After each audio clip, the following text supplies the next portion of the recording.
Meus irmãos, para nossa edificação nesta noite, eu convido vocês a abrirem as Bíblias em João capítulo 8. Evangelho segundo João, capítulo 8. E nós vamos ler a partir do versículo de número 12.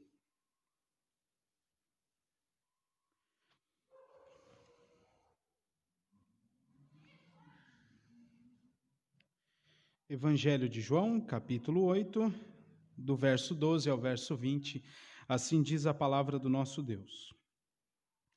De novo, lhes falava Jesus, dizendo: Eu sou a luz do mundo. Quem me segue não andará nas trevas, pelo contrário, terá a luz da vida. Então lhe objetaram os fariseus: Tu dás testemunho de ti mesmo, logo o teu testemunho não é verdadeiro. Respondeu Jesus e disse-lhes: Posto que eu testifico de mim mesmo, o meu testemunho é verdadeiro, porque sei de onde vim e para onde vou. Mas vós não sabeis de onde venho, nem para onde vou. Vós julgais segundo a carne, eu a ninguém julgo. Se eu julgo, o meu juízo é verdadeiro, porque não sou eu só, porém eu e aquele que me enviou. Também na vossa lei está escrito que o testemunho de duas pessoas é verdadeiro. Eu testifico de mim mesmo, e o Pai, que me enviou, também testifica de mim. Então eles lhe perguntaram: Onde está o teu Pai? Respondeu Jesus: Não me conheceis a mim, nem a meu Pai. Se conhecesseis a mim, também conheceríeis a meu Pai. Proferiu ele estas palavras no lugar do gasofilácio, quando ensinava no templo, e ninguém o prendeu, porque não era ainda chegada a sua hora. Vamos orar mais uma vez. Senhor, nossa caminhada no Evangelho segundo João já avança, estamos quase na metade do livro. Quantas coisas nós já aprendemos, ó Deus, tantas outras relembramos, e ainda há tanta coisa por descobrir neste texto, que o Senhor preparou para que a nossa igreja aqui em Balneário crescesse em estatura e graça diante de ti e dos homens.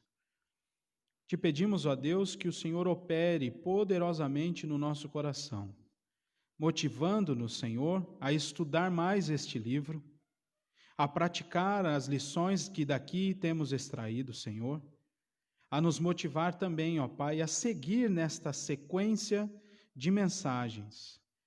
O nosso desejo é conhecer a Tua palavra profundamente e como somos agraciados com estes momentos de culto, no qual o Senhor, pelo Teu Santo Espírito, faz-nos aprofundar na Tua verdade revelada diante de nós. Mas carecemos de Ti, ó Deus, para entender corretamente este pequeno trecho que lemos. Tem misericórdia de nós. Nós te pedimos em nome de Jesus. Amém. Irmãos queridos, nós estamos de novo diante de um diálogo entre Jesus e os fariseus.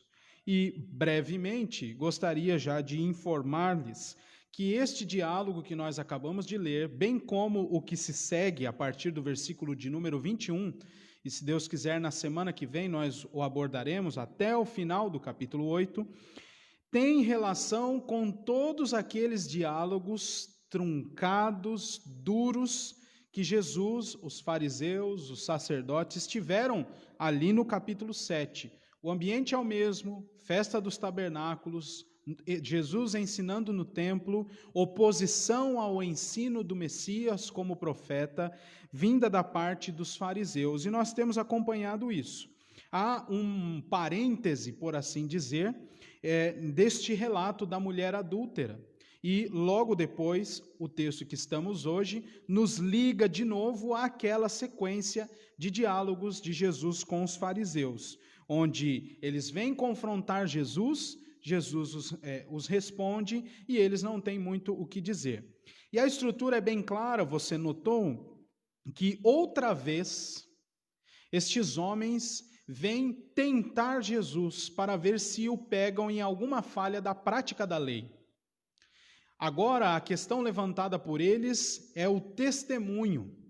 Jesus fala como profeta, Jesus fala de si como sendo o Messias, agora que ele está em Jerusalém, ele está fazendo isso abertamente, mas na mente destes homens legalistas, faltava algo a Jesus para que chancelasse de fato a sua missão. Precisava de uma testemunha, porque a lei dizia isso. E é interessante que todo este ambiente da narrativa nos mostra que estes homens já estavam num julgamento oficial de Jesus. Esta é uma caminhada que vai terminar só lá na cruz, mas estes homens, os fariseus, estão instruindo todas essas, como é que fala mesmo? Diligências. Todas essas diligências ao Senhor Jesus. Veja só o versículo de número 32 do capítulo 7. Os fariseus, ouvindo a multidão, murmuravam, murmurar a respeito dos ensinos de Jesus, juntamente com os principais sacerdotes, enviaram guardas para o prenderem. Depois, no verso 45, esses guardas voltam sem Jesus. E a resposta deles é assim, ninguém jamais falou como esse homem. Tem alguma coisa diferente ali. Aí há este intervalo da mulher samaritana, e nós voltamos aqui para este embate outra vez. De novo, estes homens, ardilosamente, estão tentando como que pregar peças em Jesus, para que a sua utilização da lei seja falha, e então eles o enquadrem na quebra de algum mandamento e o punam, e o desejo deles era punir-lhe com a morte. Mas, de novo, estamos neste ambiente. Então, tudo que a gente já estudou, você deve reavivar na sua memória. Esta é a segunda vez de 7 vezes, fica tranquilo, não é o Apocalipse, O Apocalipse 7 vezes, fica para domingo que vem de manhã.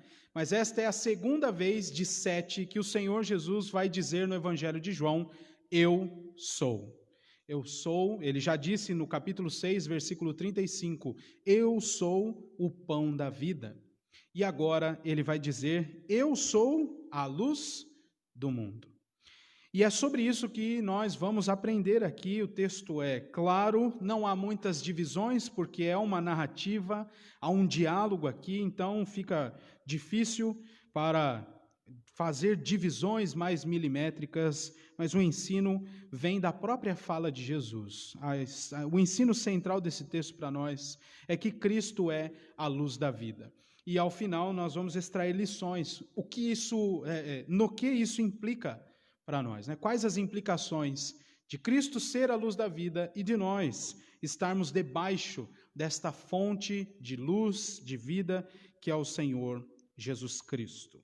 2 coisas nós podemos ver neste texto. A primeira está no verso de número 12 e a segunda entre o verso 13 e o verso 20. Esta primeira nos ensina que Cristo é a luz do mundo, que é a luz da vida que ilumina o mundo. E nós vamos entender isso melhor. E no segundo momento, Cristo é a luz da vida, a luz que revela a vontade de Deus ao mundo. Primeira coisa, ilumina o mundo. O próprio Cristo ilumina o mundo e no segundo, ele revela a vontade de Deus ao mundo. Então eu gostaria que você observasse, mantivesse a sua Bíblia aberta em João 8, a partir do verso 12.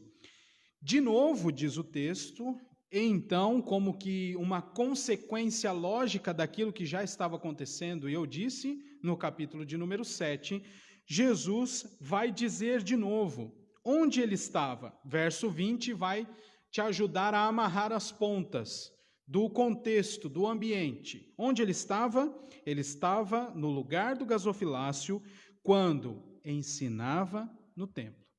O ambiente é o mesmo do capítulo 7. Jesus está no templo ensinando de novo. E neste momento, ele vai ensinar algo mais sobre a sua vida, sobre a sua missão, sobre seus atributos. E aí ele vai dizer, eu sou a luz do mundo. E adiciona dizendo quem me segue, e aqui há uma expressão negativa muito enfática, nunca jamais andará nas trevas. Pelo contrário, terá a luz da vida. Veja como aqui, meus queridos irmãos, o ensino de toda a Escritura é reafirmado pelo Senhor Jesus Cristo, no sentido de que sempre Deus, no meio do seu povo e através do seu povo, fez separação entre luz e trevas.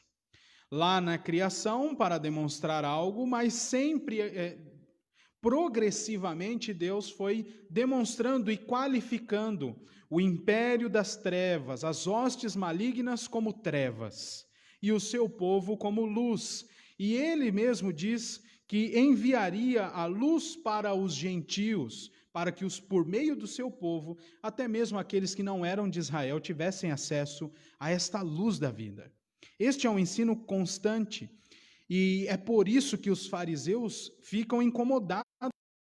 Não é algo novo.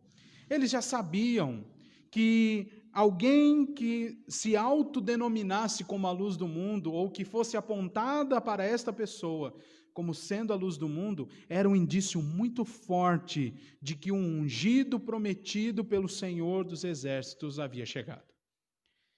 E agora não é mais ninguém que fala de Jesus, porque João Batista já estava morto. Agora é o próprio Cristo que diz: eu sou a luz do mundo. Quem me segue não andará nas trevas. E, pelo contrário, além de não andar nas trevas, terá luz da vida. A luz, meus irmãos, dissipa as trevas e pode tanto demonstrar os perigos que há no caminho, que está sendo trilhado, as falhas que há no caminho, como também pode apontar um caminho melhor. Esta função da luz nós vemos a todo instante. Em nosso caminhar, seja dentro de casa, quando você se levanta no meio da madrugada e vai ao banheiro. Se não estiver bem iluminado, quantos de nós já não chutou as quinas por aí? A luz vai fazer isso, onde eu estou. Porque se não houver luz, nós vamos ficar como que tateando, achando o lugar onde queremos ir. Então a luz tem esse duplo propósito, por assim dizer. Primeiro, anunciar as falhas, os perigos que há no caminho, mas também mostrar um caminho melhor. E ao dizer que é a luz do mundo, Jesus não utiliza apenas uma ilustração, mas ele faz com que os seus ouvintes relembrem o ensino divino ao longo das Escrituras, entre luz e trevas. O que Jesus está dizendo aqui é muito claro, fazendo um trocadilho aqui com luz. É extremamente muito claro. Quem o segue, quem crê em Jesus Cristo, não andará nas trevas. Você já conhece essa relação entre luz e trevas. Aqueles fariseus já sabiam disso. E para eles o que caiu em seus ouvidos, então é assim, o único jeito de alcançar o caminho da luz, alcançar luz, é por meio dele. Este homem que nós achamos que não é nada, que vem de lugar nenhum, de onde não sai coisa boa, que era de Nazaré. E isso causa ainda mais ira nestes homens. Os irmãos vão ver no verso ali de número 20, vai dizer que neste momento eles tentaram prender Jesus, de novo. Mas ninguém lhes pôs a mão, porque ainda não era chegada a sua hora. Mais adiante, ao final do capítulo de número 8, veja o versículo 59. Isso é coisa de amanhã, mas de domingo que vem, mas faz parte do mesmo dia, do mesmo diálogo. Verso 59. Depois de ele ter dito, de novo, verso 58, olha que grande que está escrito aí. Eu sou, verso 59. Então pegaram em pedras para atirarem nele. Mas Jesus se ocultou e saiu do templo. O clima não está bom. Isso já está claro para nós desde o capítulo 7, entre Jesus e os fariseus. E Jesus sempre com serenidade, respondendo com as Escrituras, anunciando, iluminando, mostrando os perigos que há no caminho e apontando para um caminho melhor. Eu sou a luz do mundo. Quem me segue não andará em trevas, pelo contrário, terá a luz da vida. Mas Jesus demonstra que este ensino dele não é apenas restrito, é algo que abarca todo o mundo. Jesus é a luz que revela a vontade de Deus a todo o mundo. E observe, a partir do verso 13, aqueles homens fariseus vão dizer: olha, você está dando testemunho de si mesmo. Logo, o teu testemunho não é verdadeiro, porque na mente dos fariseus, na mente legalista, era necessário ter aqui testemunha. Alguém que estivesse ao lado de Jesus e dissesse assim: não, é verdade, ele é a luz do mundo. Olha, já aconteceu isso, é a luz do mundo. Mas não adiantaria neste ambiente. Lembre-se que Nicodemos tentou acudir aqui, né, no finzinho do capítulo 7, dizendo assim: nós vamos julgar alguém sem antes ouvi-lo, vamos trazê-lo aqui. O que aqueles homens fizeram? Você também foi enganado. E aí cada um vai para sua casa. Não adiantaria nada, nem ninguém. Mas ainda assim eles acusam Jesus de estar dando testemunho de si mesmo, de procurar a glória para si mesmo. E aí Jesus é um mestre por excelência, utilizando até muita ironia neste texto. Não do lado pejorativo, mas é algo que faz a gente até sorrir um pouco, assim, de graça, pelo fato de como Jesus vai conduzir.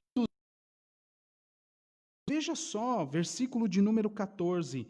A palavra que aparece aqui, ao invés de respondeu, é replicou. Há aqui um diálogo intenso acontecendo, um diálogo dinâmico. Replicou Jesus e disse-lhes: posto que eu testifico de mim mesmo, o meu testemunho é verdadeiro.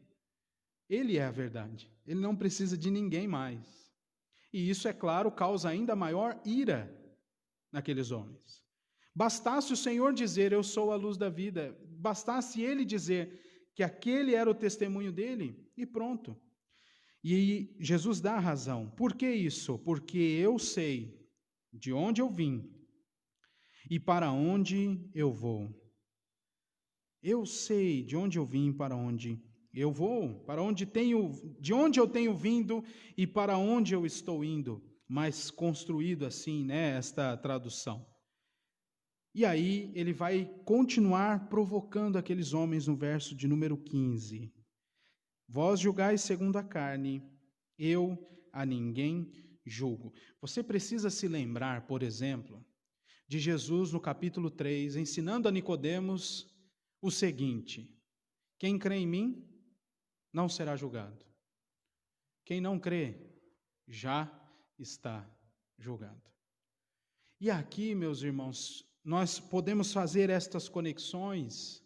E, de novo, aquilo que eu digo várias vezes aqui na igreja, né, para os irmãos: o anúncio do Evangelho tem o duplo propósito. Ele trará salvação ao povo de Deus, mas condenará aqueles que rejeitam a pregação do Evangelho, porque não haverá desculpas. A verdade está diante do mundo. Cristo veio. E por mais que pessoas tentem lutar com suas ideologias, inclusive para tirar das marcações de calendário antes e depois de Cristo, inserindo antes ou depois da Era Comum, ainda assim ninguém conseguirá mudar a história. E qual é a história? O Verbo se fez carne e habitou entre nós, e vimos a sua glória, glória como a do unigênito do Pai. Cristo Jesus veio. E Paulo vai dizer no capítulo 2 de Romanos: por isso és indesculpável ao homem, porque a palavra de Deus foi revelada. Cristo Jesus foi revelado diante dos homens. Ele vem como a revelação da vontade do Pai. Ele vem como o ápice da revelação de Deus. E é por isso que não há nada superior a Jesus. Não há nada mais verdadeiro do que a própria palavra de Cristo. É por isso que ele não precisa de testemunhas. O testemunho dele vale. porque não há nada superior a Cristo, nada mais verdadeiro do que aquele que é a fonte de toda a verdade. Mas aqui o Senhor Jesus faz uma acusação a estes homens. Vós julgais, verso 15, segundo a carne. E o que Jesus está dizendo é que aqueles homens não estavam realizando o seu julgamento segundo o Espírito Santo, mas segundo a carne. E vamos pensar aqui algumas maneiras de julgar segundo a carne. Quero elencar algumas, você pode também pensar aí em algumas delas. Algumas me vieram à cabeça quando eu estava preparando a mensagem. Maneiras de julgar segundo a carne, segundo o mundo. Primeira coisa, procedência. Alguém aparece aqui dizendo, olha, eu sou o fulano de tal. Você vai querer saber de onde ele veio. Procedência é um aspecto para julgamento segundo a carne. Além da procedência, grau de instrução. E nós somos muito preconceituosos, já reparou? Nós temos essa questão da autoridade. Quem é essa autoridade diante de nós? Onde é que ele está se embasando para falar essas coisas? É uma maneira de julgar segundo a carne. Procedência, grau de instrução, e das coisas mais vexatórias que temos visto no nosso tempo, e a história demonstra que foram coisas ainda mais intensas: raça, cor, ocupação no emprego, atualmente o tal do politicamente correto, e um desdobramento do politicamente correto, que é uma grande falácia, que se chama a teoria do lugar de fala. Você não pode falar do negro se não for negro. O negro não pode falar do branco se não for branco. E assim por diante. O homossexual não pode falar do heterossexual porque não é heterossexual. E assim vai. E sabe o que há de mais interessante nessa falácia? É que quem não é crente fala do crente e critica o crente. É uma grande falácia, mas é uma maneira atual de se julgar segundo a carne. Você não tem o que falar de mim, você não é o que eu sou. E Jesus está fazendo este tipo de confrontação. O legalismo é uma outra maneira. E qual seria a maneira correta de se julgar? Segundo o Espírito, pelo crivo das Escrituras, aqueles que são regenerados veem, entendem e julgam segundo a orientação divina por meio do Espírito Santo, que remove a venda dos nossos olhos, que outrora foi imposta pelo príncipe deste mundo, pelo príncipe das trevas, que é Satanás. E é somente com esta clareza, quando as escamas caem dos nossos olhos e nós contemplamos a luz divina, a luz da justiça, o sol da justiça, é que então nós conseguimos ver as coisas de maneira clara. Conseguimos enxergar os perigos que há no nosso caminho e encontrar um caminho melhor. Não por nossos méritos, mas porque Deus ilumina os nossos passos. E é por isso que no Salmo 119 o salmista louva ao Senhor dizendo: lâmpada para os meus pés é a tua palavra e luz para os meus caminhos. Por isso que nós lemos no início da liturgia o Salmo 36, quando Davi exalta ao Senhor dizendo assim: na tua luz, Senhor, nós vemos a luz, mas é só por meio da luz dele. Não há outro meio. E é isso que Jesus está ensinando e confrontando aqueles homens. Eu queria que você abrisse a sua Bíblia comigo em 1 Coríntios, capítulo 2.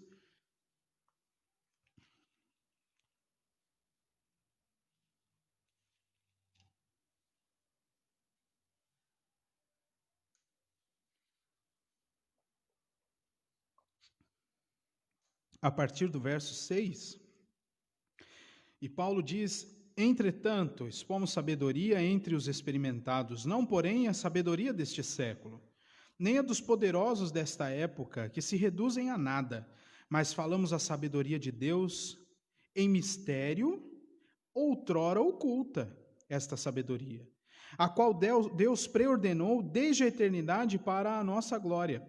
Sabedoria essa que nenhum dos poderosos deste século conheceu. Porque se a tivessem conhecido, jamais teriam crucificado o Senhor da glória. Mas, como está escrito, nem olhos viram, nem ouvidos ouviram, nem jamais penetrou no coração humano. Você já está cantando a música, né? Não canta não, que ela está errada. Em coração humano, o que Deus tem preparado para aqueles que o amam. Por que ela está errada? Porque a nós, Deus nolo revelou pelo Espírito. Não há mais nada em oculto, porque o Espírito a todas as coisas perscruta, até mesmo as profundezas de Deus. Porque qual dos homens sabe as coisas do homem, senão o seu próprio Espírito que nele está? Assim também as coisas de Deus, ninguém as conhece, senão o Espírito de Deus.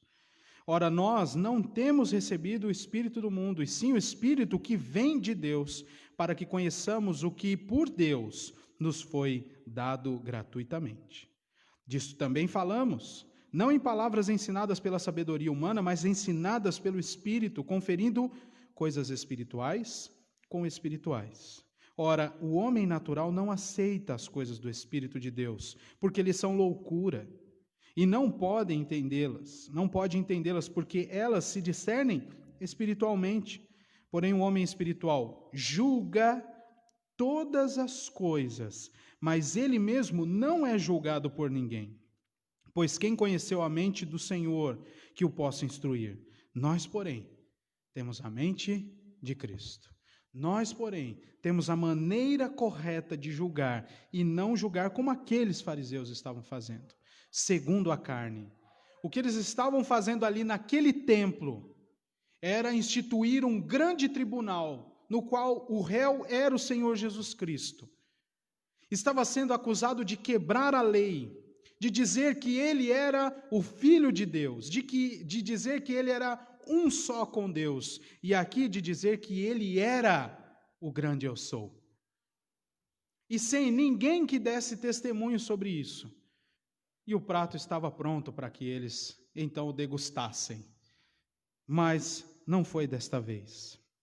E o Senhor Jesus continua confrontando aqueles homens, dizendo que na lei deles, no verso 17 do capítulo 8 de João, está assim escrito que o testemunho de duas pessoas é verdadeiro. E aqui Jesus volta com aquele trecho de ironia. Eu testifico de mim mesmo, e o Pai que me enviou também testifica. Não há ninguém mais superior do que nós. Não há ninguém mais verdadeiro do que o Pai e o Filho e o Espírito Santo. Então, aqueles homens não entendem, no verso 19, e perguntam entre si, ou perguntam para Jesus, onde está o teu Pai? E aí Jesus de novo responde, vocês não o conhecem, nunca o conheceram. E agora está diante de nós o fato, a evidência de que vocês nunca conheceram. Não me conheceram, não conheceram meu Pai. E o Senhor Jesus, então, é este que revela a vontade de Deus ao mundo. Ele veio ao mundo para revelar a vontade do Pai, diante de todos. Você se lembra de João 3,16? Porque Deus amou o mundo, a sua criação, este universo, as pessoas, os animais, toda a natureza que foi criada por Deus no princípio de todas as coisas. E Cristo veio ao mundo para revelar o amor que o Pai, o Criador, e que Ele também como Criador, e o Espírito como Criador que pairava sobre a face das águas, vem demonstrar este amor a este mundo totalmente caído no pecado, jaz no maligno. E porque Ele ama a sua criação, Ele envia a redenção. E é por isso que João 3,16 nos diz esta verdade. Jesus vem ao mundo, porque Deus amou o mundo de uma maneira inexplicável, grandiosa, ao ponto de entregar o seu unigênito Filho, para que todo o que nele crê não pereça, mas tenha vida eterna. Quem crê nele não é julgado, quem não crê já está julgado, porquanto não creu no unigênito Filho de Deus, a expressão máxima do amor que Deus tem pelo mundo. Cristo é central. Eu já disse isso alguns domingos atrás. É por meio de Cristo. Ele é a luz da vida. Não há outro caminho para se enxergar corretamente. Não há um caminho melhor se não for Ele quem nos conduza, quem nos aponte. Cristo é a luz do mundo, e é por isso que ele diz: quem me segue não andará nas trevas. Pelo contrário, terá a luz da vida. Caminhando para o fim, eu gostaria de pensar nisso com os irmãos, trazendo aqui uma aplicação. Cristo é a luz do mundo, revelação plena da vontade de Deus, apontando um caminho de justiça, meus irmãos, apontando um caminho de revelação, revelando diante do mundo os seus próprios maus desígnios. João registra esse diálogo de Jesus com Nicodemos no capítulo 3. Eu estou repetindo essa citação porque é ali que Jesus vai dizer assim: eu vim para o mundo, mas o mundo rejeitou. E essas pessoas que rejeitam a luz, rejeitam porque gostariam que as suas obras continuassem ocultas. Pelo fato de que quando a luz é lançada, toda a treva é dissipada e todas as nossas mazelas são reveladas. Nós sabemos disso. Todo o mundo sabe disso. E é por não querer ou tentar esconder o que de fato são, rejeitam a luz. Mas o que eles estão perdendo é o fato de que Cristo não é apenas aquele que aponta nossas falhas, mas é aquele que tem o poder de purificá-las, de tornar as trevas que há no nosso coração em algo brilhante, pela ação poderosa do Espírito Santo. E é desta maneira que Jesus vem ao mundo, para revelar os maus desígnios dos homens. Como? Ensinando a vontade do Pai. Por isso que Ele é a luz do mundo que revela a vontade de Deus ao mundo. Mas há uma segunda questão nesta aplicação, que além de Cristo ser a luz do mundo e trazer luz ao coração do seu povo, Ele nos constitui como luz do mundo. Para que continuemos este ministério de ficar com o holofote apontando para as mazelas, para os perigos que há no caminho do mundo, mas também apontando para um caminho melhor. Da mesma maneira que Cristo faz constantemente conosco, Ele também nos prepara para lançar luz diante do mundo, luz em meio às trevas. Nós, em Cristo, somos a luz do mundo. E eu queria que você abrisse sua Bíblia em Mateus capítulo 5. Você já deve ter lembrado desse texto na hora que eu falei, mas eu queria lê-lo com você. Mateus 5, do 14 ao 16.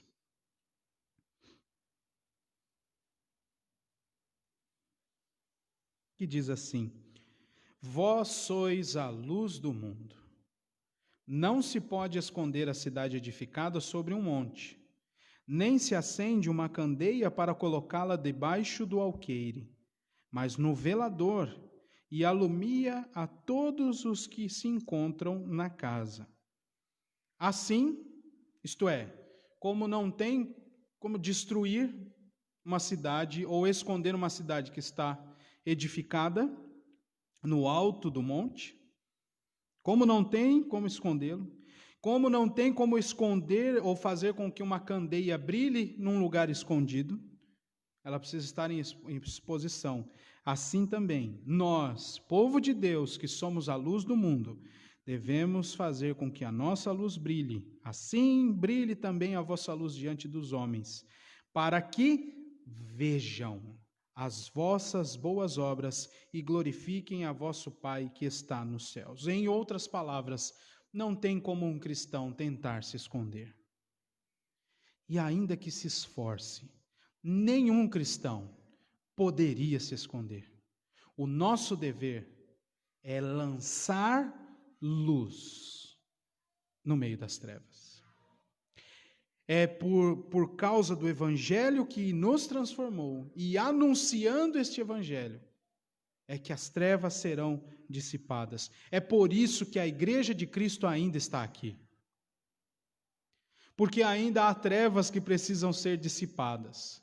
No sentido de tanto apontar as falhas, mas também no sentido de apontar um caminho melhor. É por isso que eu e você não podemos nos calar. Por isso que eu e você não podemos nos deixar perder no meio. Nossa função não é se esconder, mas é lançar luz, a luz da vida, apontar a fonte desta luz que traz vida, que é Cristo, e fazer com que as pessoas o sigam. E quem o seguir, é promessa do Senhor, como nós vimos, terá a luz da vida.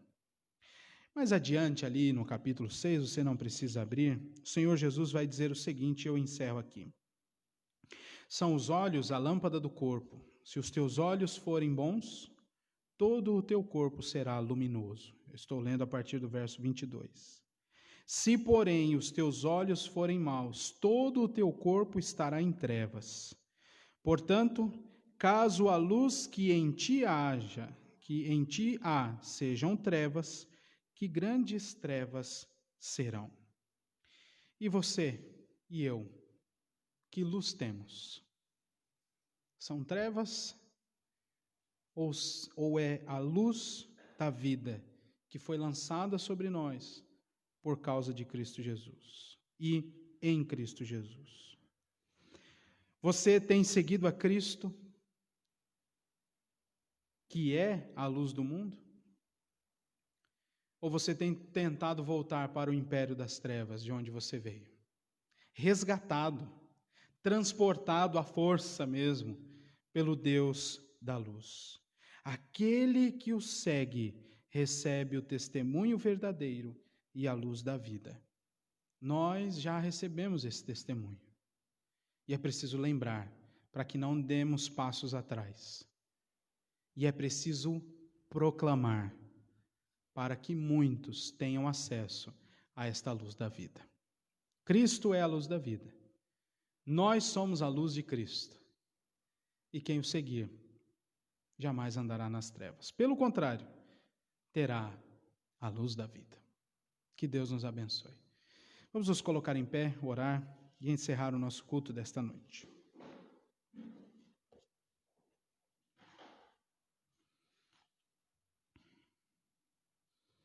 Deus Santo, nós te agradecemos por transformar o nosso coração. Te louvamos por que o Senhor sempre confronta o nosso coração, nos apontando o caminho da verdade, transformando, ó Deus, nossas motivações malignas, nossas inclinações para o pecado. Te agradecemos porque o Senhor brilhou em nossa vida, como o sol da justiça, e fez, ó Deus, com que nós víssemos as falhas que há no nosso caminho, e nos apontou um caminho melhor, por meio de Cristo Jesus. O caminho, a verdade e a vida. Te pedimos, ó Deus, que Tu continues a nos instruir, a dar-nos direção, Pai. Perdoa-nos por tantas vezes que nos omitimos na tarefa de lançar luz neste mundo. Tem misericórdia de nós, ó Deus.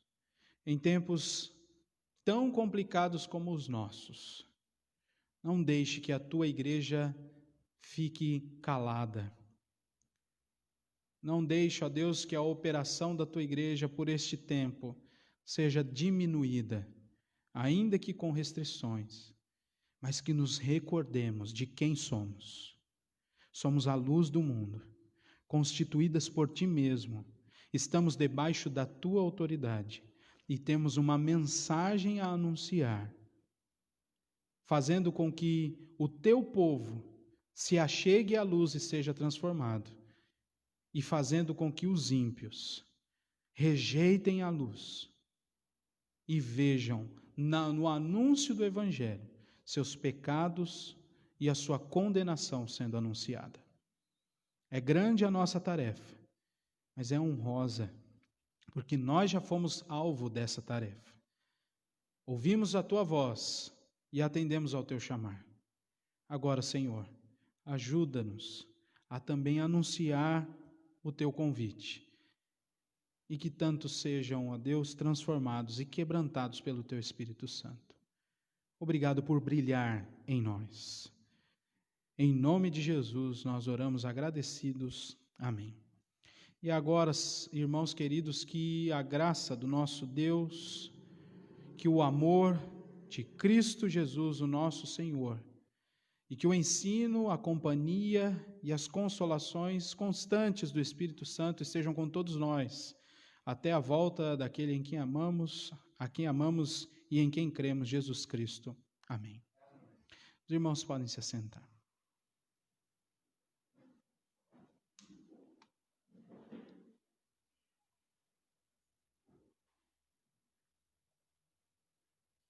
Chegamos ao final do nosso culto, meus irmãos queridos, agradecendo a presença de todos vocês que aqui estão, também dos irmãos que estão em casa, dos visitantes que estão na nossa página aí do Facebook. Um bom domingo a todos, lembrando do treinamento para pais na quarta-feira, a partir das 21 horas. E também lembrando que ali no sábado, os membros da nossa igreja, por favor, nós vamos anunciar com maior antecedência, mas tentem ali no sábado esperar a gente chegar com a entrega do nosso material da escola dominical. Mas nós vamos nos falando com melhor clareza ao longo da semana. Uma boa semana a todos e que Deus nos abençoe. Até mais.